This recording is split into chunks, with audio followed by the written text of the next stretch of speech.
नमस्कार मित्रांनो, मराठी गुंतवणूकदार या यूट्यूब चॅनलवरती आपलं स्वागत आहे। शेअर बाजारातील डेली न्यूज अपडेट बघण्यासाठी चॅनलला सबस्क्राईब करा आणि बेल आयकॉन प्रेस करायला विसरू नका।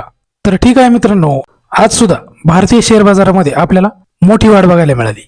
सलग 2 दिवस आपल्याला बाजारामध्ये वाढ बघायला मिळते, म्हणजे बुल्सवाल्या प्लेयरने सॉलिड कमबॅक केल्याचं आपल्याला पाहायला मिळते। आणि त्यामागचं कारण म्हणजे फेडने 25 बेसिस पॉईंट रेट कट केल्यामुळं आपल्याला ही रॅली कंटिन्यू बघायला मिळते। पुन्हा एकदा गुंतवणूकदारांचा आत्मविश्वास बाजारामध्ये आपल्याला पाहायला मिळतोय। आज निफ्टी 50 मध्ये 148 पॉईंटची वाढ आपल्याला पाहायला मिळाली। त्यानंतर बँक निफ्टीमध्ये 180 पॉईंटची वाढ आपल्याला दिसून आली आणि सेन्सेक्स मध्ये जवळजवळ 450 पॉईंटची वाढ आपल्याला आज पाहायला मिळाली। म्हणजे ओव्हरऑल मार्केट आपल्याला आज बुलिश असल्याचं पाहायला मिळालं। आणि त्यामागचं कारण फक्त एकच आहे, ते म्हणजे US फेडरल रिझर्व्ह। कारण 25 बेसिस पॉईंट रेट कट केल्यानंतर आपल्याला सलग 2 दिवस तेजी बघायला मिळाली। तुम्ही इथं बघू शकता, US federal reserve driven bounce and trimming the markets weekly damage. म्हणजे US फेडच्या 25 बेसिस पॉईंट रेट कटमुळं काय झालं, मार्केटमध्ये गुंतवणूकदारांचा आत्मविश्वास वाढला आणि मार्केटने काय केलं, जोरदार रिकव्हरी दाखवली आणि आठवड्याच्या शेवटी नुकसानामध्ये मोठी घट केल्याचं आपल्याला पाहायला मिळालं। म्हणजे थोडक्यात आजची जी रॅली आहे ती आपल्याला फेडच्या रेट कटमुळं सलग दुसऱ्या दिवशी पाहायला मिळाली। त्यानंतर आपण FIDI ॲक्टिव्हिटी जर बघितली तर डोमेस्टिक इन्व्हेस्टरने आज 12 डिसेंबर रोजी 3868 करोडचे शेअर्स खरेदी केले आहेत आणि फॉरेन इन्व्हेस्टरने 1114 करोडचे शेअर्स विकले आहेत। त्यानंतर सेक्टर वाईज परफॉर्मन्स आपण जर बघितला तर निफ्टी ऑटोमध्ये 0.58% वाढ आपल्याला पाहायला मिळाली। त्यानंतर फायनान्शियल सर्व्हिसेसमध्ये 0.5% वाढ झाली।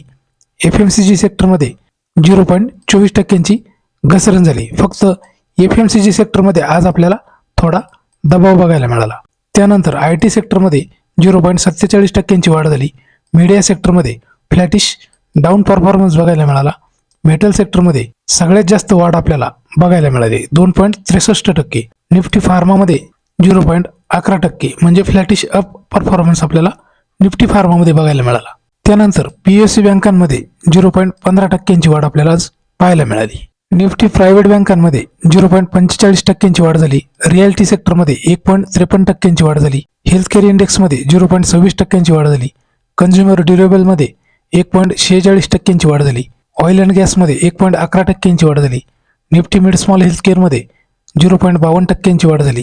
फायनान्शियल सर्व्हिसेस एक्स बँकमध्ये 0.85%ची वाढ झाली। निफ्टी मिड स्मॉल फायनान्शियल सर्व्हिसेसमध्ये 0.94%ची वाढ झाली।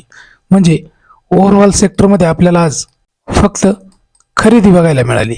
फक्त FMCG सेक्टर सोडलं तर सगळीकडे आपल्याला आज फक्त बाईंग बघायला मिळाली। त्यानंतर अमेरिकेच्या डाव जोन्स या इंडेक्समध्ये 66 पॉईंटची वाढ आपल्याला सध्या पाहायला मिळते आणि नॅस्डॅक इंडेक्समध्ये 188 पॉईंटची घसरण आपल्याला आज बघायला मिळते। म्हणजे आज सुद्धा अमेरिकेचं मार्केट आपल्याला मिक्स बघायला मिळते। त्यानंतर बघणार आहोत गोल्ड। सोन्याची आजची प्रति 10 ग्रॅमची किंमत आहे 1,36,090 रुपये इतकी। त्यानंतर बघणार आहोत क्रूड ऑइल। कच्च्या तेलाच्या किमती प्रति बॅरल 57 आणि $60 प्लस पाहायला मिळत आहेत। त्यानंतर बघणार आहोत डॉलर आज रुपीज। एका अमेरिकन डॉलरची किंमत 90 रुपये आणि 56 पैसे इतकी पाहायला मिळते। म्हणजे दिवसेंदिवस आपल्याला रुपयामध्ये घसरण होताना बघायला मिळते।